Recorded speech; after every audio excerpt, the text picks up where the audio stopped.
Good morning, or depending when you're watching this, good afternoon, good evening, or good night. My name's Ross, and as always told out of Voice of Radio. So today, we've got a couple of new cards to be talking about. Now, one of them is a new Gengar that looks really, genuinely good. And the other one's a new Lapras. And the art on the new Lapras is really good. Now, to be fair, the new Lapras could be very interesting, but it's not on the same level as Gengar, so we should probably start off having a little bit of a look at Gengar. No surprise, of course, that our translation comes from the lovely Antoine Boulet.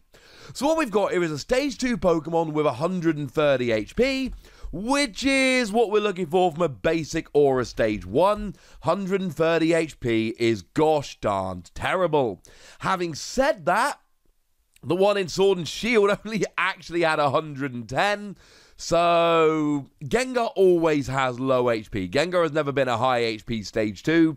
I suppose nothing's changed. It usually has 130. 130 is about right, so I don't know. Yay. Let's just leave it there. We've got a retreat cost here of 1, which is a little sad. Gengar often does have free retreat due to having a high speed in the game, but it's not terrible. It's very low. We've got a resistance to fighting. There are a bunch of fighting weak things around like Crobat at the moment, and a bunch of fighting things like Urshifu, so it's always nice to have resistance. And I will say that Rapid Strike Urshifu hits 150, minus the resistance here, you will actually just survive with 10 HP remaining, so the resistance does come in a genuinely relevant way.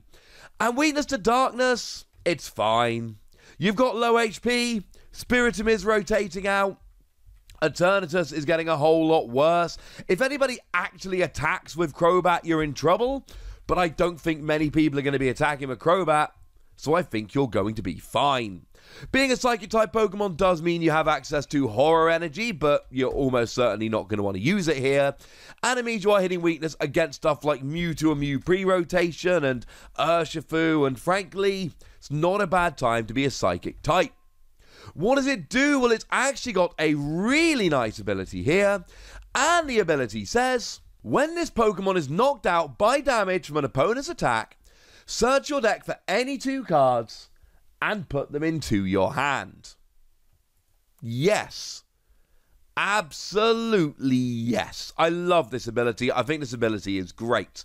Because you see, you might be a Stage 2, and you might be awkward to get into play, and all of that. But at the end of the day, you only actually give up a prize. And the fact that you only give up a prize is really nice. It means you can afford to just sacrifice this. You can afford to have this in the active and have it KO'd and go, you know what? We're alright. It reminds me very much of the Jirachi from Rising Rivals, whereby if Jirachi would be knocked out by damage from an attack, you may search your deck for any 1 card and put it into your hand. Of course, the difference here is that Jirachi was a basic, hence only searching for 1 card, whereas Gengar is a Stage 2, so you really do need to get the 2. And the thing which is especially good about this is that it's going to be knocked out coming into your turn. So your opponent takes a KO, you search for any 2 cards, and then those 2 cards are in your hand, ready to be used at the beginning of your next turn. That's what makes this so gosh darn good. It's not like you search for those cards and your opponent can play something like a Marnie to reset your hand. It's too late at that point. So you can essentially search for the perfect 2 cards with which to start your turn, and that, ladies and gentlemen, is so much better. And of course, it works really well in a Stage 2 deck, because what you really want to do a lot of the time is go and grab yourself a rare candy and another Gengar. So essentially, or you might want to get a special energy, whatever, we'll get there in a moment. But as long as you've got a Ghastly on the bench and some kind of way to, you know, either you've got a Gengar or a rare candy or whatever, or you've got the energy, this is going to get you 2 of those parts that you're actually going to need to keep rolling, and this is awesome. Also, while we're talking Ghastly here, do remember we've got the really nice Ghastly from Unbroken Bonds. Now, this is actually going to rotate about 6 weeks after Gengar comes out, so it's a very short-lived thing. But until then, it's got the ability Swelling Spite. When this Pokemon is knocked out, you search your deck for 2 Haunter and put them onto your bench, and then, of course, they're ready to evolve straight up into Gengar. This is all looking pretty nice. We've then got a rather nice attack, which says that for free colourless energy, you do 10 damage, plus 40 more for each damage counter on your opponent's active Pokemon. Cool. Now, this kind of brings me to one of my main points about Gengar, and that is that pre-rotation, this is looking so much better than post-rotation. Again, the rotation we are expecting to kick in about 6 weeks after Chilling Reign comes out, and this will be in Chilling Reign, and it is going to get rid of these cards. It is going to be Sword and Shield on. We know, I've done a video all about it, but we know it's going to be Sword and Shield on. So, Triple Acceleration Energy will pay this in one go. And you've got the Ghastly, which is also going to rotate. And essentially, what you need, as long as you've got a Ghastly on the bench, even if we don't have the old Ghastly, let's assume the Unbroken Bond Ghastly isn't in play for whatever reason. If you've got a Ghastly on the bench, you need Rare Candy Gengar Triple Acceleration. But when your opponent KOs a Gengar, you are going to be able to just search for 2 of those cards. Without playing a supporter, without using your supporter for the turn, etc., etc., you are just going to be able to search for 2 of those free cards that you need. Which means on your turn, you are going to be looking for a single card, and that is going to make your job so much easier. That in no way, shape, or form guarantees it's going to be perfect by any stretch of the imagination, but doesn't have to make things a little bit nicer now, does it? I like this. I really like this. Now, in terms of the attack, obviously, it's one of those attacks where you need to pile energy on. It's actually very reminiscent of Sableye V. The biggest issue with Sableye V was that we only played it for that one attack, and everybody knew what you were doing with Sableye V, so they would just use something like a Boss's Orders to gust up and KO it. I tried playing Sableye a lot in, for instance, Spiritomb decks, but my opponent would just ignore Spiritomb and just hunt down the Sableye and take 2 prizes. This is a single prizer, and if they do hunt down your Gengar, you get the good ability as well. And don't get me wrong, Sableye was 10 plus 60 for each damage, not 10 plus 40. But Gengar can, for the moment, be played with a single energy attachment. And Gengar's got a really nice ability. If you do get KO'd and only gives up 1 prize, Sableye you played just for that attack, you had to muck around with stuff like Turbo Patch or Manual Attachment and Hope, and it gave up 2 prizes. I do like this more than I like Sableye, because every time I try playing Sableye in a deck, I would either flip Tails on Turbo Patch or I wouldn't hit Turbo Patch, so I would play it down with an energy and it would just get gusted and KO'd. How do you get the energy on? Well, obviously Galarian, Zigzagoon, and Scoop Up Net becomes a really good combo here. Any kind of attack which does damage to all of your opponent's Pokemon is clearly going to be a pretty good thing here. Spread some damage around, that'll be nice. Or even just any Pokemon whatsoever to just start poking away with and then finish off with Gengar. I think you'll need some other attackers here. I think you'll need some basic type attackers to support Gengar. But the fact of the matter is, what you've got here is a stage 2 of an awesome ability. And as soon as you've got like 4 damage down, you're doing 170, which adds up to 210. 5 damage down, you're doing 210, which adds up to 260, etc. That is building up very, very quickly. I'm giving this 4 wussies. And maybe it's a little bit hopeful on my part. Maybe it's not actually that good. But I don't see this as having to be a deck in and of itself. I see this as play it as a support in any deck. And it doesn't need to be in a Psychic deck. This would fit into a Welder deck. Welder attached for turn, you're good. This would fit into a Frostmoth deck. Attach Water Energy, and you're good. This would fit into a Cherim deck, because you can attach the Grass Energy and you're good. If you're playing Triple Acceleration Energy pre-rotation, then that's easy.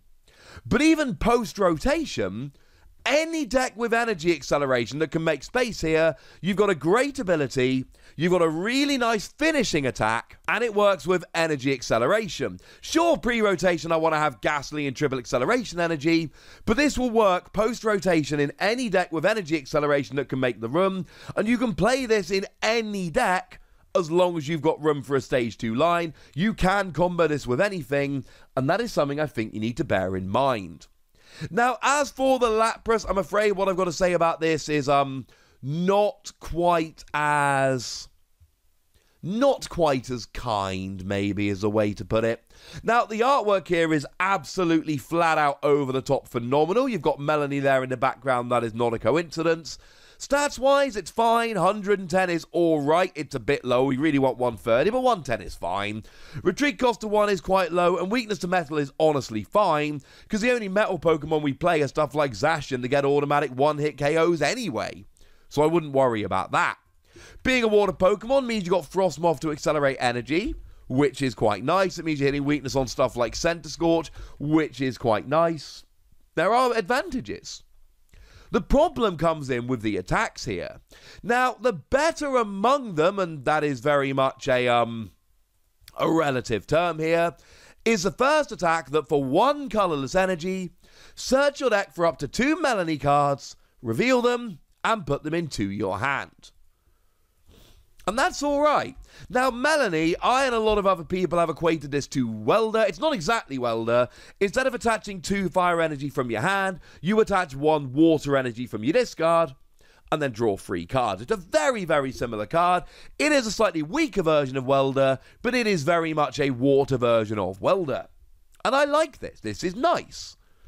The problem is, one of the things I told you that was amazing about Gengar's ability is that you search those cards and then it's your turn and you can use them. That is not the case here.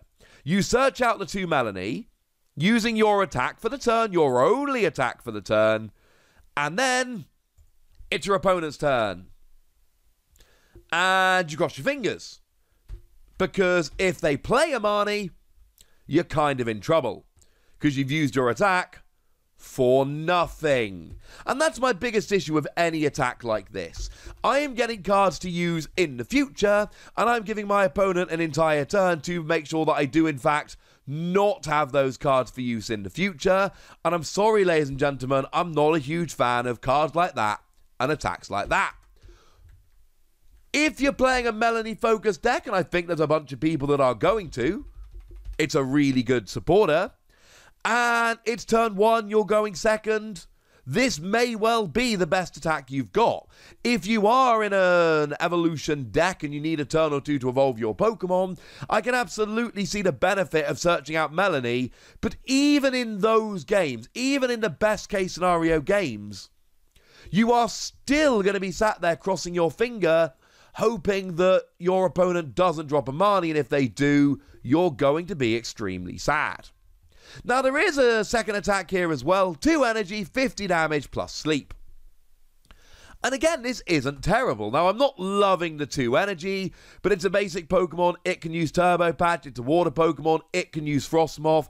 I don't think we are going to be worrying too much here about the energy cost. It's one of the more payable ones, which is nice.